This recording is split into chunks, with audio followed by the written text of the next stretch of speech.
த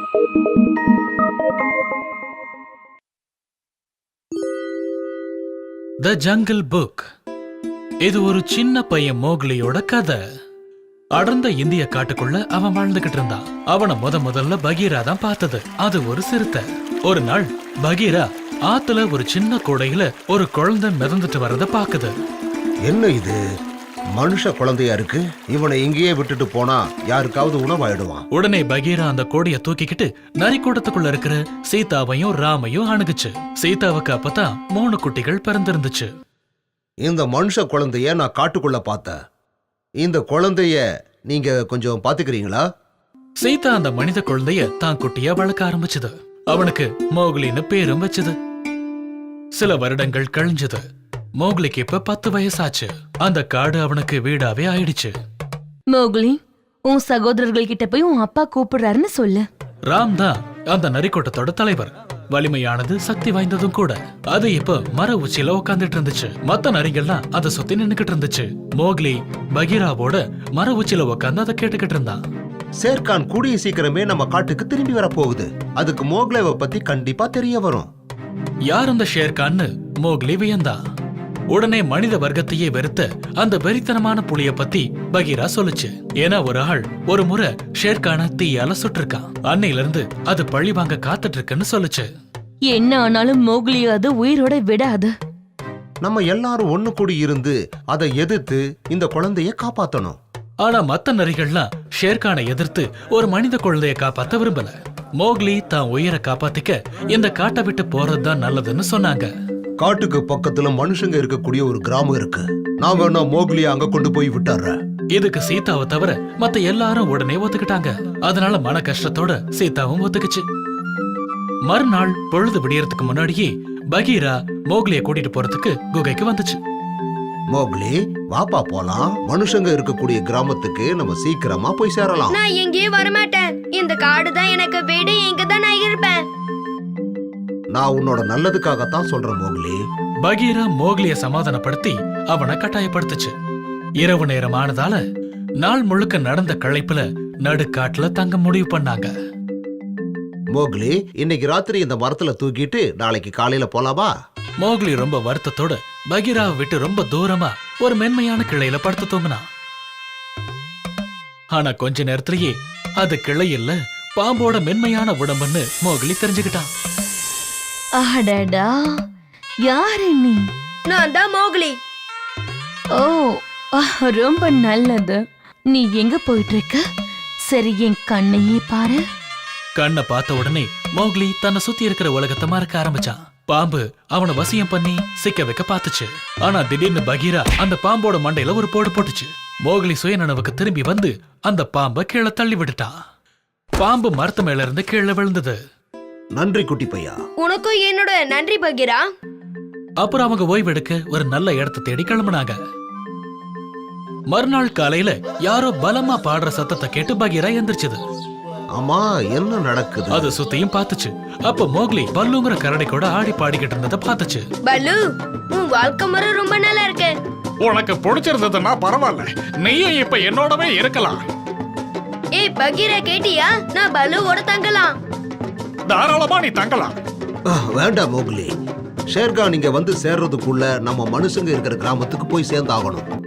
மறுநாள் பல்லுவும் மோக்லியும் தண்ணியில விளையாடிக்கிட்டு இருந்த சமயம் அங்க பக்கத்துல விளையாடிக்கிட்டு இருந்த குரங்கு கூட்டம் மோக்லியோட காலை பிடிச்சு தூக்குச்சு. என்ன கீழே விடு, விடுங்கறல. யார் அவங்க? அது இங்க வசிக்கிற குரங்கு கூட்டம். பகீரா, நான் அதுங்களை திசை திருப்புறேன், நீ மோக்லியை கூட்டிட்டு போயிடு. என்ன மோக்லி, சீக்கிரமா வந்து என் முதுகுல ஏறிக்கோப்பா. நான் கிராமத்துக்கு கூட்டிட்டு போறேன். இதுக்கிடையில ஷேர்கான் அந்த காட்டுக்கு வந்து சேர்ந்தது. அவன் காட்டை விட்டு வெளியில போக வேண்டிய நேரம் வந்துருச்சு தெரியுமா? ஆமாமா, எனக்கு அந்த சம்பவம் ஞாபகம் இருக்கு. அதெல்லாம் இருக்கட்டும், அந்த மனுஷ குழந்தைய பத்தி கேள்விப்பட்டீங்களா? அந்த மனிதனை பத்தி பேச வேண்டாம். ஷேர்கானுக்கு நீ சொல்றது கேட்ட போது. மனித குழந்தையா எங்க இருக்கான்? சிறுத்தையோட மனுஷங்க இருக்கிற கிராமத்துக்கு போய்கிட்டு இருக்கான். பள்ளி தீத்துக்கு தனக்கு ஒரு வழி கிடைச்சிருச்சுன்னு ஷேர்கான் நினைச்சது. அது அந்த மனித குழந்தைய கொல்லணும்னு முடிவு பண்ணுது. மறுநாள் காட்டுக்கு நடுவுல பகீரா, நெருப்புனா என்ன?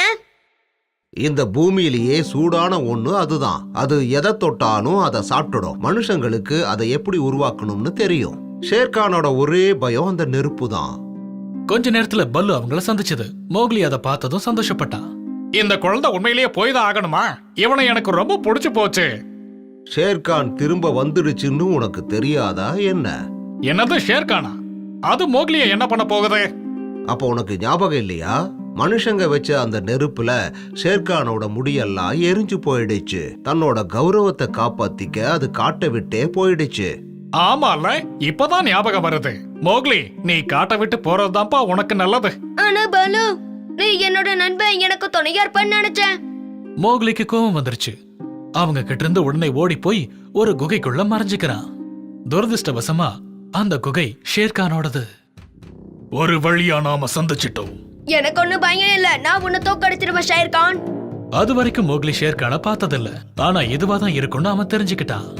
நான் யாருன்னு தெரியுமா? எனக்கு எல்லாம் தெரியும். நீ ஏன் என்ன கொல்ல வரன்னு எனக்கு தெரியும்.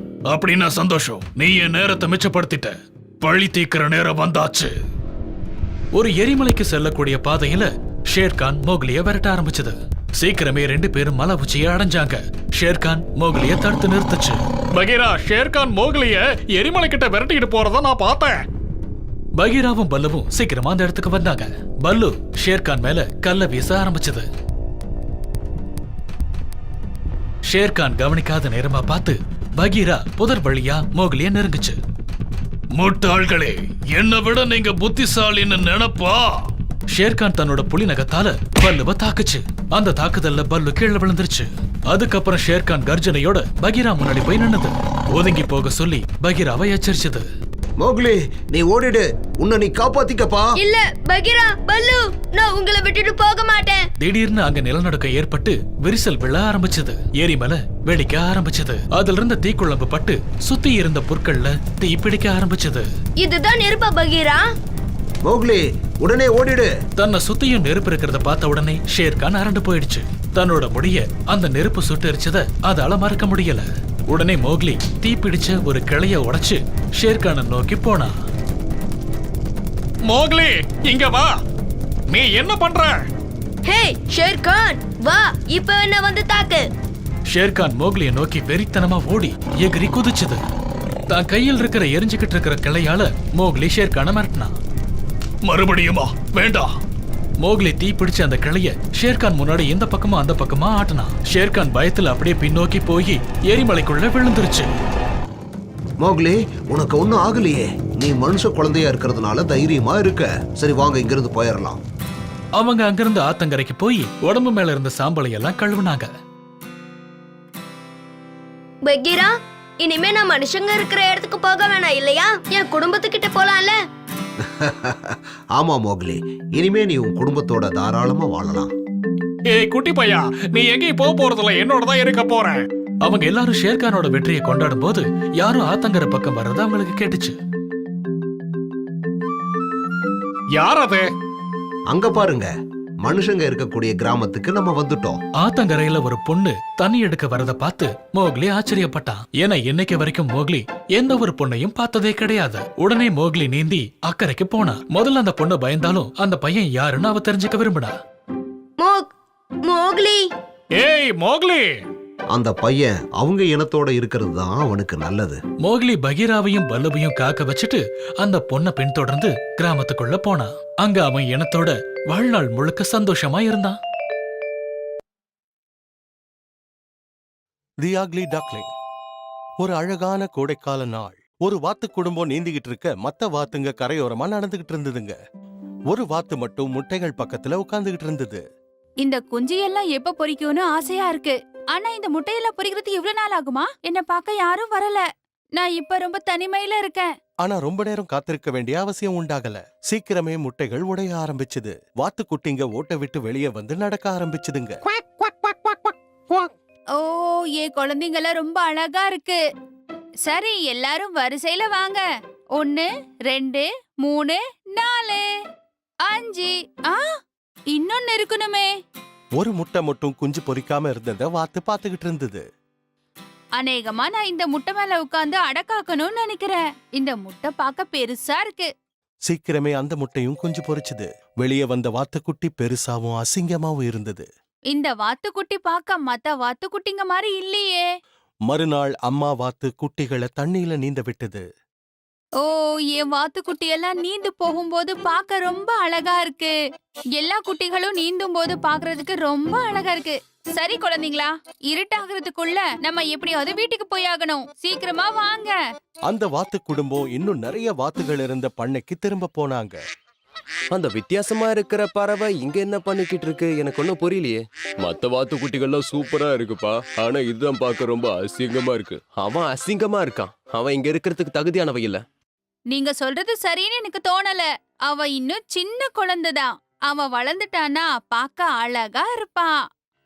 ஆனா அசிங்கமான வாத்துக்குட்டிய மத்த வாத்துங்க கிண்டலும் கேலியும் செஞ்சாங்க. தயவு செஞ்சு நீங்க இந்த மாதிரி பேசுறதெல்லாம் நிறுத்துறீங்களா? ஏன் குழந்தை கஷ்டப்படுறது என்னால பாத்துக்கிட்டு இருக்க முடியாது. தயவு செஞ்சு அமைதியா இருங்க. காலம் கடந்து போக போக அசிங்கமான வாத்துக்குட்டி நிறைய அவமானங்களை சந்திச்சுது. எங்க போனாலும் எல்லாரும் அதை கிண்டல் செஞ்சாங்க. இதை விட அசிங்கமா இருக்கிற வாத்துக்குட்டியை நீ எங்கேயாவது பாத்துருக்கியா? அடச்ச, காலங்காத்தால நாம இதை பாத்துட்டோமா, இன்னைக்கு நாள் முழுக்க ரொம்ப ரொம்ப மோசமா இருக்க போகுது. அவன் இருக்க அசிங்கமா போய்கிட்டே இருக்கான்பா. அசிங்கமான வாத்து எங்கேயாவது ஒதுங்கி அழணும்னு நினைச்சது. அதோட சகோதர சகோதரிகளும் அதை கேலி செஞ்சாங்க. வாத்துக்குட்டியை எல்லாரும் கிண்டல் பண்றத பார்த்து அம்மா வாத்துக்கு ரொம்ப கவலையா இருந்தது. யாரும் என் கூட விளையாடுறது இல்ல, பேசுறது இல்ல. நான் அசிங்கமா இருக்கேனா? நான் இங்க இருந்து போயிடலாம் நினைக்கிறேன். அதனால அசிங்கமான வாத்துக்குட்டி பண்ணையோட வேலையை விட்டு உயரமா பறந்தது. ஒரு காட்டு பகுதியை அடைஞ்சதும் ராத்திரிய அங்க கழிக்கணும்னு முடிவு செஞ்சது. நான் ரொம்ப ரொம்ப சோர்வா இருக்கேன். அதனால இங்க தங்கிட்டு போறதுதான் நல்லது. அடுத்த நாள் காலையில வாத்து சத்தத்தை கேட்டு அந்த வாத்துக்குட்டி கண் விழிச்சுது. அங்க பெரிய வாத்து கூட்டத்தை அது பார்த்தது. யார் நீ? இங்க என்ன பண்ணிக்கிட்டு இருக்க? நான் இங்க கொஞ்சம் தங்கிக்க முடியுமா? எனக்கு போறதுக்கு எந்த இடமும் இல்ல. நீ ரொம்ப அசிங்கமா இருக்க. எங்கே இரு, எங்களோட சேர்ந்து வராத. அந்த வாத்துக்குட்டி அதே இடத்துல நிறைய நாட்களை கழிச்சுது. அது தனிமையா உணர்ந்தாலும் அதோட உருவத்தை பார்த்து யாரும் அதை அங்க கிண்டல் பண்ணல. ஒரு நாள் காலையில ஒரு வெடி சத்தத்தை அந்த வாத்துக்குட்டி கேட்டுச்சு. அது பயந்து போய் அசையாம நின்னுடுச்சு. ஒரு வழியா தலைய நிமித்தி சுத்தி பார்க்கும்போது மத்த எல்லா வாத்துகளும் ஓடி போயிருந்தது. அந்த வாத்துக்குட்டியும் வேகமா அந்த இடத்தை விட்டு போயிடுச்சு. அதால எவ்வளவு முடியுமோ அவ்வளவு வேகமா பறந்து போச்சு. திடீர்னு இடியும் மின்னலும் அந்த இடத்தை தாக்குச்சு. வாத்துக்குட்டி பயந்தே போச்சு. ஓ, இங்க ஈரமாவும் குளிராவும் இருக்கு. இங்க இருந்து அந்த காட்டேஜுக்கு போயிட்டோம்னா அங்க நிம்மதியா ஓய்வு எடுத்துக்க முடியும்னு தோணுது. அந்த வீடு ஒரு பூனையும் கோழியும் வச்சிருந்த ஒரு வயசான பெண்மணியோடது. அந்த வாத்துக்குட்டிய அவங்க பார்த்தாங்க. இங்க என்னதான் நடந்துகிட்டு இருக்கு? எதுக்காக நீங்க இவ்ளோ சத்தம் போடுறீங்க? சரி, இது என்னது? இது பார்க்க வாத்து மாதிரி இருக்கு, ஆனா ஒண்ணுதான் இருக்கு. சரி, பரவாயில்ல. இத வளர்த்தா எனக்கு நிறைய முட்டைகள் கிடைக்கும். அதுக்கப்புறம் கோழிக்கிட்ட இருந்து முட்டை கிடைக்கும், வாத்துக்கிட்ட இருந்து முட்டை கிடைக்கும். நான் எதிர்பார்த்த மாதிரி இந்த வாத்துக்கிட்ட இருந்து முட்டை கிடைக்கணுமே. வாத்துக்குட்டி அவங்க வீட்ல அங்கேயே இருந்தது. ஆனா இங்கேயும் அந்த பூனையும் கோழியும் அத ரொம்ப கஷ்டப்படுத்தினாங்க. ஒண்ணுதான், கண்ணாடியில பாக்கும்போது நீ பயந்ததே இல்லையா? என்ன பாரு, என்னோட தோல் எந்த அளவுக்கு சில்கியா இருக்குன்னு. என் வாழை பாரு, எவ்வளவு பெருசா அழகா இருக்கு. எல்லாரும் நான் நடக்கிறத பார்த்தா சூப்பரா இருக்குன்னு சொல்லுவாங்க. நீ ஒரு லூசர். உன்னால முட்டை கூட போட முடியாது போல இருக்கே. என் முட்டைகளை பாரு, எவ்வளவு அழகா பிரவுன் கலர்ல இருக்குன்னு. அந்த வாத்துக்குட்டி தனிமையாவே இருந்தது. ஜன்னல்ல உட்கார்ந்து ஒரு குட்டைய வேடிக்கை பார்த்துக்கிட்டு இருந்தது. நான் அந்த குளத்துல குளிக்கணும்னு ஆசைப்படுறேன். நான் வீட்ல நீந்தும் போது இருக்கிற அந்த குளம் மாதிரியே இதுவும் அழகா இருக்கு. உனக்கு என்ன பைத்தியமா? உனக்குன்னு தங்குறதுக்கு அழகான இடம் கொடுத்திருக்காங்கல்ல, அதுல பத்திரமா இருக்க பாரு. இது தவிர என்ன வேணும்? ஒழுங்கா மரியாதையா நடந்துக்கோ. இங்க இருக்கிற கேட்டையும் என்னையும் கோவப்படுத்துற வேலை வச்சுக்காத. அந்த குளத்துல போய் நீந்தணுமா?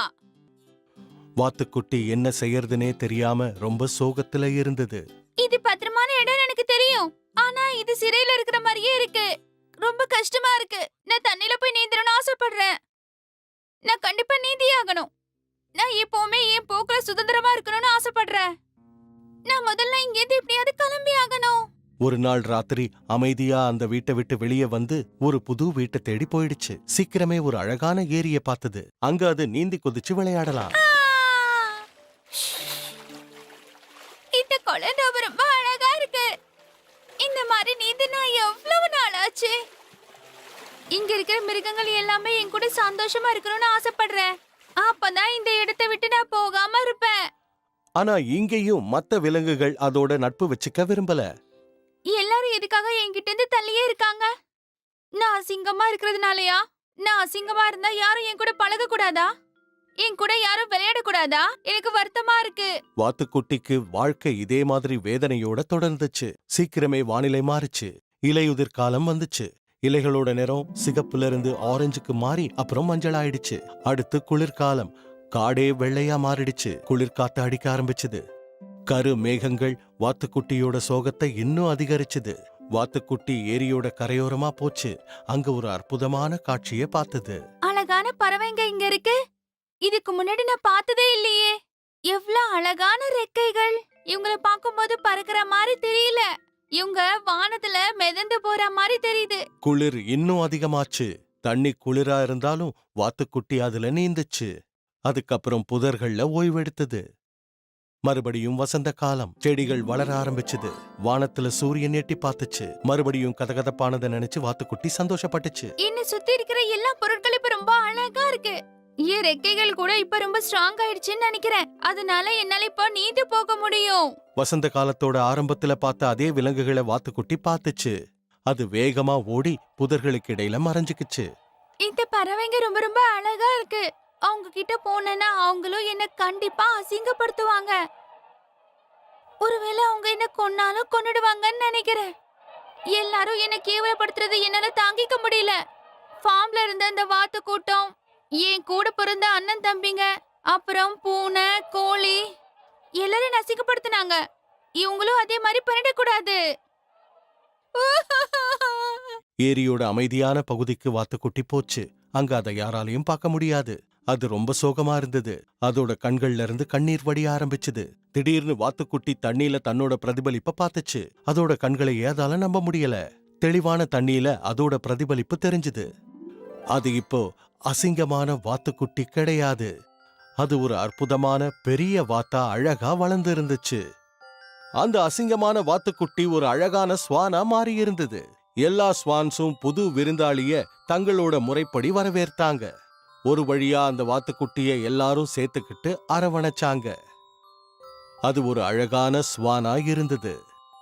2 குழந்தைங்க இருந்த ஒரு குடும்பம் அந்த ஸ்வான் நீந்தறத பார்க்க வந்தாங்க. ஆஹா, அங்க பாத்தீங்களா? அம்மா அப்பா அங்க பாருங்க. ஒரு ஸ்வான் புதுசா இருக்கு. பார்க்க ரொம்ப அழகா இருக்கு.